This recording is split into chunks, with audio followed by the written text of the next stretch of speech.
ছোট্ট নিথর দেহে পাশবিক নির্যাতনের ক্ষত নিয়ে শেষবারের মতো মাগুরায় নিজ বাড়িতে যাচ্ছে ধর্ষণের শিকার ৮ বছরের শিশুটি। যে অচেতন অবস্থায় রাজধানীতে আনা হয়েছিল, সেখান থেকে আর চোখ মেলা হয়নি তার। ১ সপ্তাহ জীবন মৃত্যুর সন্ধিক্ষণে থেকে চিকিৎসকদের সব চেষ্টা ব্যর্থ করে পাড়ি জমায় না ফেরার দেশে।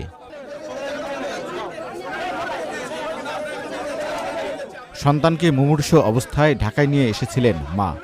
আপ্রাণ চেষ্টায়ও বাঁচাতে পারলেন না নারী ছেঁড়া ধনকে। এখন তার একটাই চাওয়া, দোষীদের সর্বোচ্চ শাস্তি।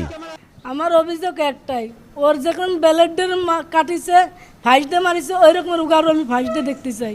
এইটুকু আমার আবদার।